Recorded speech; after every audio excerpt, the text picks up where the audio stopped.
Well, my friends, this is another video of the 14 years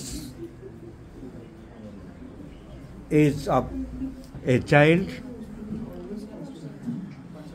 suffering from mental retardation, autism, autistic, retardation of the mental health, cognitive development are lacking,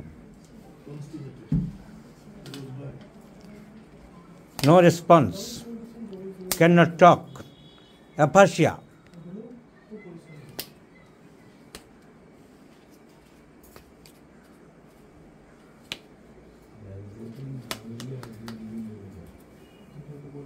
So this child,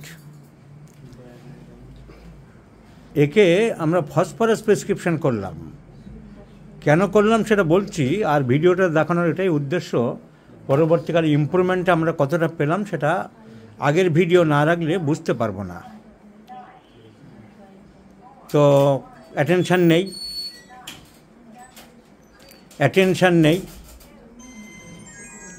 retardation সম্পূর্ণ, কথা বলে না, শব্দে sensitive আছে, কানের যে hearing loss পুরো বলা যাচ্ছে না, কারণ দূরে মাইক টাইক বাজলে কী করে, থাকে না, সেখান থেকে চলে আসে। মাইক বাজালে বাবা মা বলছে মাইক বাজালে চলে আসে, সেখানে থাকে না। So we may consider there is sensitiveness of the noise, sensitive of the noise. অনুষ্ঠান কোথাও যেতে চায় না খুব একটা, আর লাইট বন্ধ থাকলে নিজে জ্বালিয়ে দেয়, এটাকে আমরা ইন্টারপ্রিটেশন করলাম ফিয়ার অফ ডার্কনেস। আর নয়েজ সেন্সিটিভ, বজ্রপাতের শব্দে কি করে ওটা বুঝতে পারে না, কিন্তু এমনি মাইকের শব্দ শুনলে চলে আসে। তাহলে এই দুটো সিমটম আমরা ফসফরাসকে ইন্ডিকেট করলাম। আর যে ডাক্তারবাবু নিয়ে এসছে, তুমি ডাক্তারি করো? ও ভালো আছে বলে নিয়ে এসছে। এবং আরেকটা জিনিস তুমি জানালো ও রাত্রেবেলা বয়স 14 হয়ে গেছে, সো অ্যাডোলেসেন্ট আরম্ভ হয়ে গেছে, সেকেন্ডারি সেক্সুয়াল ক্যারেক্টার আরম্ভ হয়ে গেছে, মেন্টালি এবং ফিজিক্যালি মেন্টালি ফিলিংস আর ফিজিক্যালি অর্গানস ডেভেলপ করে, একে বলা হয় secondary sexual character. Sexual character are two types, primary sexual character and secondary sexual character. Primary sexual character মানে জন্মের সময় একটা মেয়ে হচ্ছে কি ছেলে হচ্ছে বিভিন্ন অর্গান দিয়ে, সেটা প্রাইমারি সেক্সকে আমরা ডিটারমাইন করি। সেকেন্ডারি সেক্সুয়াল ক্যারেক্টার আরম্ভ হয় 12 বছরের পর থেকে, সাধারণত ভ্যারি করে। 12 বছরের আগে যদি হয় তাকে বলা হয় প্রিকশাস পিউবার্টি, অনেক আগের থেকে হয়ে গেল। এঁচড়ে পাকা কাঁঠাল বলে যেমন, তেমনি আগেই আরম্ভ হয়ে গেল। কিন্তু সেকেন্ডারি সেক্সুয়াল ক্যারেক্টার ছেলেদের যেমন গোঁফ দাড়ি বেরোতে আরম্ভ করবে, মেয়েদের ব্রেস্ট ডেভেলপমেন্ট আরম্ভ হবে। আর বোথ সেক্সেস, ছেলে মেয়ে দুজনেরই একজালি হেয়ার, পিউবিক হেয়ার, এই হেয়ারগুলো গ্রোথ করতে আরম্ভ করবে। গলার স্বরের পরিবর্তন হবে। তাই 10 বছরের আগে যে মেয়েটাকে দিয়ে কৃষ্ণ ঠাকুরের পাঠ করানো যেত, 12 বছর হয়ে গেলে সেই মেয়েটাকে দিয়ে আর কৃষ্ণ ঠাকুরের পাঠ করানো যাবে না, কারণ গলার স্বরের পরিবর্তন হয়, ব্রেস্ট ডেভেলপমেন্ট হয় মেয়েদের। আর সেক্সুয়াল যে প্রাইমারি অর্গানসগুলো ডেভেলপ করে, যা ভ্যাজানা ট্যাজানা এই সমস্ত ডেভেলপ করতে থাকে। ছেলেদের ক্ষেত্রে প্রাইমারি সেক্স অর্গান ছিল পেনিস, স্ক্রোটাম, টেস্টিস, সেগুলো ডেভেলপ করবে, আর গোপ দাড়ি এসব গজাতে থাকবে। একে বলা হয় সেকেন্ডারি সেক্সুয়াল ক্যারেক্টার ফিজিক্যালি। আর মেন্টালি সিমটম ডেভেলপ করবে, অপোজিট সেক্সের প্রতি টান আসবে, অন্যান্য সিমটম ডেভেলপ করবে। তো এই ছেলেটার বয়স 14 হয়ে গেছে, তাহলে ওর মেন্টালি সেকেন্ডারি সেক্সুয়ালের ফিলিংস আসবে। ও রাত্রেবেলা লক্ষ্য করে দেখেছে যে ও পেনিস নিয়ে ঘাঁটাঘাঁটি করে, পেনিসটাও খুব শক্ত হয়ে যায়, এটাকে তোমরা দেখেছ। তো এটাকে আমরা ইন্ডিকেট করছি lasciviousness, erection of the penis. Phosphorus is also important medicine for, যাকে বলা হয় increased sexual desire or ল্যাসিভিয়াসনেস।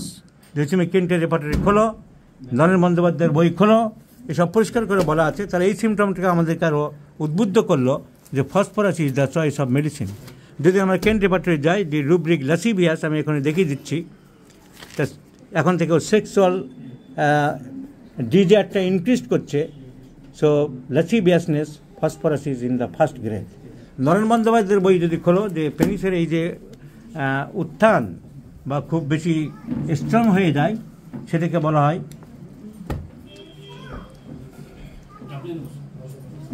ফ্লাশিংস of the penis. Or এর আরেকটা ভালো শব্দ আছে, আমি এই মুহূর্তে মনে করতে পারছি না ইংরেজিতে, বাংলায় যাকে বলা হয় শুনতে ভালো লাগে না, লিঙ্গোচ্ছ্বাস। তো ইংরেজি শব্দটা মনে পড়ছে না। সো পিক্রিক অ্যাসিডে আছে, শব্দটা লেখা আছে অ্যারেঞ্জ নোটে, তো দেখলে মনে করতে পারবো। তো বাংলা নরেন বন্দ্যোপাধ্যায়ের বই দাও, দেখিয়ে দিচ্ছি, আর ইংরেজিতে পিক্রিক অ্যাসিড বের করো। তাহলে এই যে জিনিসটা আছে এটা পাওয়া গেল, that is also picric acid, phosphoric acid, এই সমস্ত খুব ইম্পর্ট্যান্ট মেডিসিন।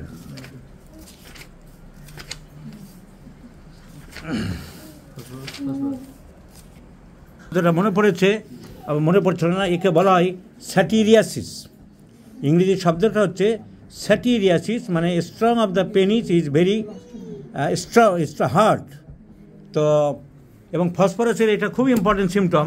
নরেন বন্দ্যোপাধ্যায় বলেছে যে এটা না থাকলে ফসফরাস দেওয়াই যাবে না, এরকম অতটা জোর আমরা দেবো না, কিন্তু this is also a very important symptom of phosphorus. Naren Bandyopadhyay ফসফরাসে বলছে, ফসফরাস সম্বন্ধে একটি কথা বিশেষ করে মনে রাখিবেন যে ফসফরাসের পুরুষদের মধ্যে সঙ্গমেচ্ছা এবং লিঙ্গোচ্ছ্বাস অতি প্রবলভাবে দেখা দেয়। পরিষ্কার মনে আছে যারা বাংলায় বই পড়ছো। তো এই ফসফরাসের সিমটম পাওয়া গেছে, বয়স 14, ওর urging strongness of the penis is very prominent, sensitive to noise and some other symptoms. ফসফরাসে যেন কী কী পেলাম। সো দেখা যাক ফসফরাসে কতটা কি ইম্প্রুভমেন্ট হয়। এছাড়া আরেকটা ওষুধ আমরা মাথায় রেখেছি, ন্যাট্রাম সাল্ফ, কারণ ও 2.5 বছর বয়সে মাথায় একটা হেড ইঞ্জুরি হয়েছিল, হেড ইঞ্জুরির পর থেকে বিভিন্ন সিমটম দেখা দিয়েছে। সো ন্যাট্রাম সাল্ফ আমরা লিখে রাখলাম। যখন ওয়েল সিলেক্টেড রেমেডি এই মুহূর্তে ফসফরাস পাচ্ছি আমরা, ফসফরাস কাজ না করলে আমরা ন্যাট্রাম সাল্ফের কথা ভাববো। So let see the result. এই জন্য ভিডিওটা দিলাম যে রেজাল্টটা কী হলো বাচ্চাটার, আমরা পরবর্তীকালে যেন জানতে পারবো। প্রথম ভিডিও না রাখলে আমরা পরবর্তীকালে রেজাল্টটা বুঝতে পারবো না।